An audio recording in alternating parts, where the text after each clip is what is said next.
اللہ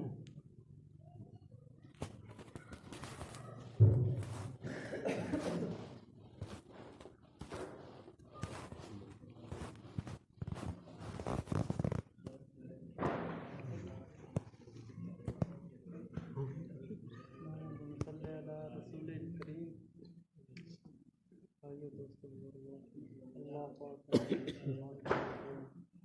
اپنے گھر میں آنے کی توفیق دے، نماز با جماعت پڑھنے کی توفیق عطا فرمائے۔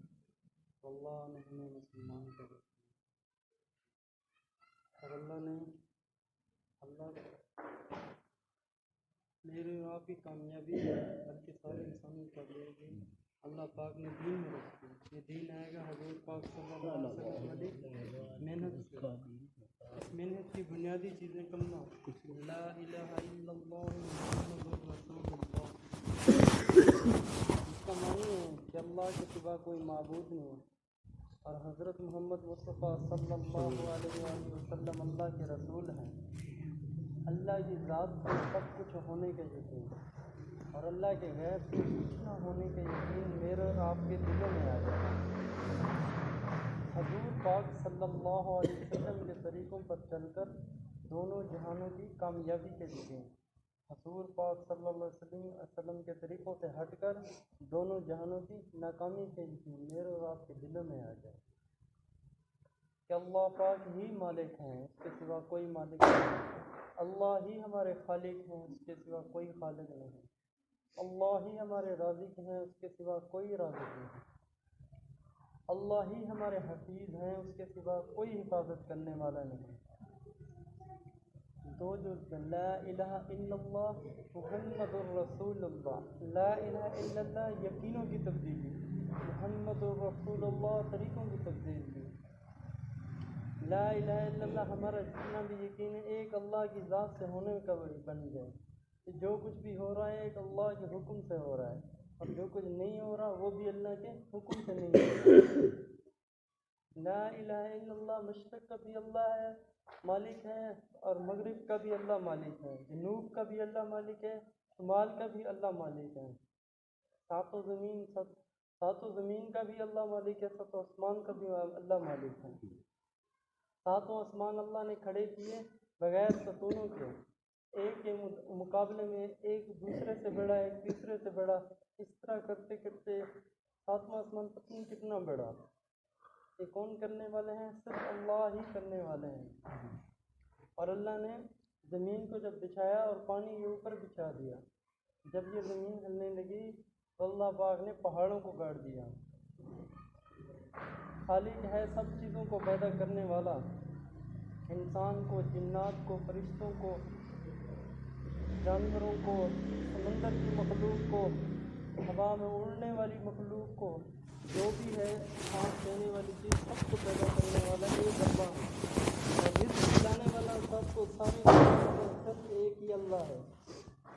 چاہے وہ انسان ہو وہ بھی اللہ کے محتاج ہیں، چاہے جنات ہوں وہ بھی اللہ کے ہی محتاج ہیں، فرشتے بھی اللہ کے محتاج ہیں، اور بڑے سے بڑے جانور جو ہیں وہ بھی اللہ کے ہی محتاج ہیں، چھوٹے سے چھوٹے بھی اللہ کے محتاج ہیں، اور سمندر کی مخلوق جتنی بھی ہے ساری کی ساری انہیں رزق بھی پہنچاتے ہیں، اور ساری اللہ کی مخلوق اور ساری کی ساری اللہ کی محتاج ہیں۔ اللہ پاک نے یہ زمین و آسمان کا کوئی نقشہ نہیں تھا، اللہ نے اپنی قدرت سے بنایا، انسانوں کا کوئی نقشہ نہیں تھا، جناتوں کا اتنے بڑے جنگلات تھے ان کا کوئی نقشہ نہیں تھے، یہ پرندے اتنے بڑے چھوٹے سارے کے سارے اڑنے والے رینگنے والے جانور جو ہیں یہ اللہ ہی انہیں سام دے کے بغیر پاؤں پہ اللہ پاک اسے چلاتے ہیں۔ ذرا تین پتھر کے اندر اللہ پاک ایک کیڑے کو رزق پہنچاتے ہیں، اللہ اتنی مالک خالق ہیں، اور جو کچھ بھی ہونے کا یقین ہے صرف ایک اللہ سے ہوتا ہے، اللہ کے غیر سے کچھ نہیں ہوتا۔ ہمارا یقین ایک لا الہ الا اللہ پر آ جائے، اور دوسرا جزء محمد الرسول اللہ، ہمارے جتنی بھی طریقے ہیں آپ صلی اللہ علیہ وسلم کے طریقوں پر ہماری زندگی آ جائے، بلکہ وہ ہر ایک مسلمان ہر ایک امتی آ جائے۔ وہ ہر ایک امتی آ جائے جس نے بھی کلمہ پڑھا لا الہ الا اللہ محمد الرسول اللہ، وہ دین میں داخل ہو گیا، اب دین میں داخل ہوگا، اس کے لیے نماز بھی فرض ہے، اور جتنے بھی آپ صلی اللہ علیہ وسلم کے طریقے ہیں ہر ایک سنت کو زندہ کرنا۔ حضرت حدیث میں آتا ہے، مفہوم ہے، حضرت علی رضی اللہ تعالیٰ عنہ سے کسی نے پوچھا آپ کتنے گھنٹے عبادت کرتے ہیں؟ آپ نے فرمایا کہ ہم 24 گھنٹے عبادت کرتے ہیں، ہم جو بھی کام کرتے ہیں حضور پاک صلی اللہ علیہ وسلم کی سنت کے مطابق کرتے ہیں کام، ہمارا اٹھنا بیٹھنا آپ صلی اللہ علیہ وسلم کے طریقوں پر آ جائے، ہماری شکلیں صورتیں آپ صلی اللہ علیہ وسلم کے طریقوں پر ہوں، ہمارے لباس آپ صلی اللہ علیہ وسلم کے طریقوں پر ہوں، ہمارا چلنا دائیں طرف چلنا یہ بھی آپ صلی اللہ علیہ وسلم کی سنت میں ہے، ہمارا کھانا، ہمارا پینا، ہمارا سونا، ہمارا بیت الخلاء تک جانا یہ بھی آپ صلی اللہ علیہ وسلم کی سنت کے طریقوں پر آ جائے ہماری زندگی۔ تو کلمہ پڑھنے کے بعد ہم پر نماز فرض ہو گئی۔ نماز جو ہے یہ دین کا ستون ہے، نماز میں ہی حضور پاک آنکھوں کی ٹھنڈک ہے، حضور پاک صلی اللہ علیہ وسلم کی نماز میں ہی آنکھوں کی ٹھنڈک ہے، نماز ہی اللہ سے براہ راست مانگنے کا ذریعہ ہے، نماز ہی وہ ہے جو شیطان کا منہ کالا کرتی ہے، نماز جو ہے وہ جنت کے کنجیاں ہیں۔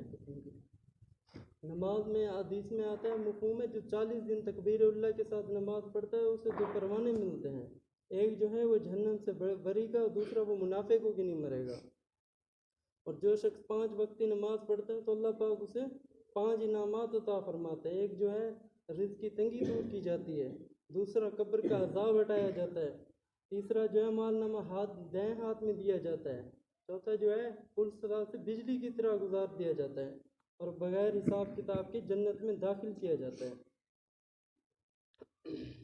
آپ صلی اللہ علیہ وسلم نے ارشاد ہے کہ آپ صلی اللہ علیہ وسلم کا ارشاد ہے، اللہ پاک نے فرمایا میں نے تمہاری امت پر 5 نمازیں فرض کی اور اپنے لیے عہد کر لیا، جو ان شخص 5 نمازوں کو پڑھے گا اپنے وقت پر میں اسے اپنی ذمہ داری پر جنت میں داخل کروں گا۔ اور آپ صلی اللہ علیہ وسلم کا فرمان ہے کہ قیامت کے دن پہلے سب سے پہلے نماز کا حساب کیا جائے گا، جس کی نماز اچھی اور پوری اتری اس کے دوسرے اعمال بھی اچھے اور پورے اتریں گے، جس کی نماز صحیح نہ اتری اس کے دوسرے اعمال بھی اچھے نہیں اتریں گے۔ اور آپ صلی اللہ علیہ وسلم کو جب بھی کوئی سخت امر پیش آتا، کوئی پریشانی آتی، کوئی بھی آتی تو سیدھا وہ نماز کی طرف متوجہ ہوا کرتے تھے۔ نماز جو ہے، نماز اتنا ہمیں ضروری ہو کہ اس کے لیے علم سیکھنا ضروری ہوتا ہے، ہماری نماز صحیح ہو جائے اس کے لیے علم سیکھنا ضروری ہے۔ حدیث کا مفہوم ہے، ایک قرآن مجید کی آیات سیکھنا 100 رکعت نماز نفل کا ثواب ہے، اور دین کا احباب سیکھنا 1000 رکعت نماز نفل کا ثواب ہے۔ اور علم اتنا ہو مرد عورت پر، بالغ پر جائز ناجائز حلال حرام کی تمیز کر سکے، اور ہم ذکر کرنے والے بن جائیں۔ ذکر کرنے والے کی مثال زندہ کی ہے، ذکر نہ کرنے والے کی مثال مردے جیسی ہے۔ اور ذکر کی 3 تسبیحات ہیں، تیسرا کلمہ درود شریف استغفار، جو یہ شخص کثرت سے کرتا ہے وہ ذاکرین میں شمار ہو جاتا ہے، جنت کے 8 دروازے ایک خاص ذاکرین کے لیے جو اس میں گزر کے جائیں گے۔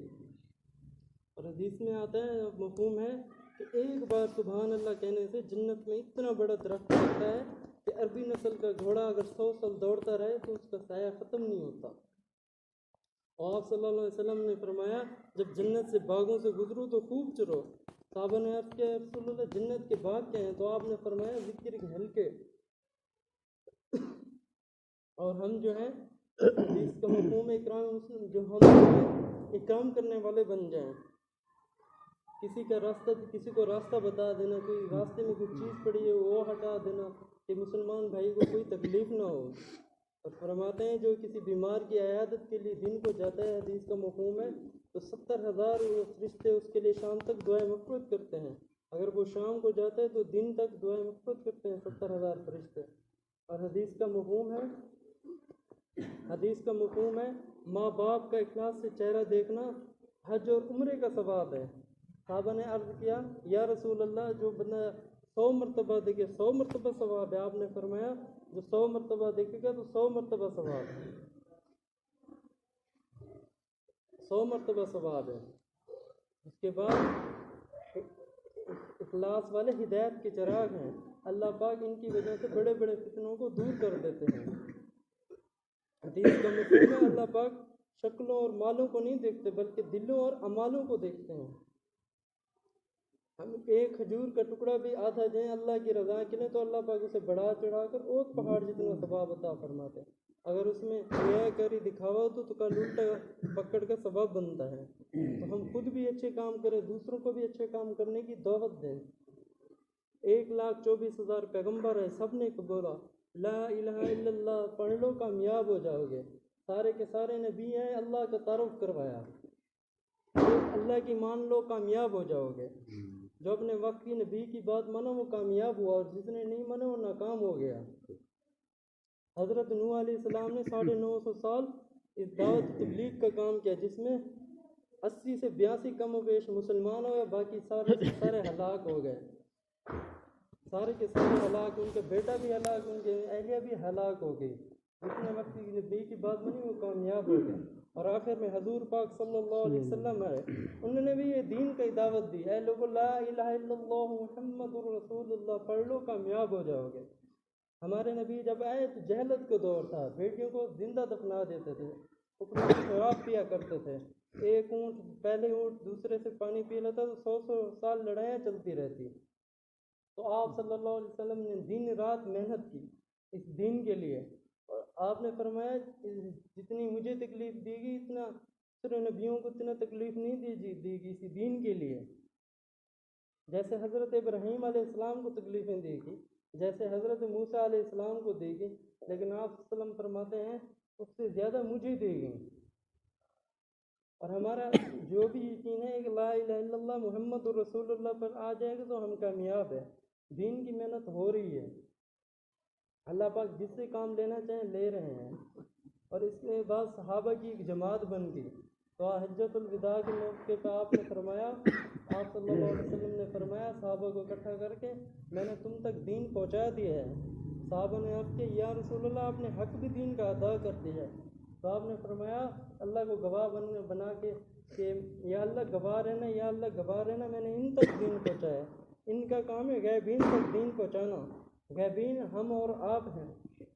ہمارا اللہ وہی ہے جو سارے نبیوں کا اللہ جو ہے جو کروڑوں سال خربوں سال جو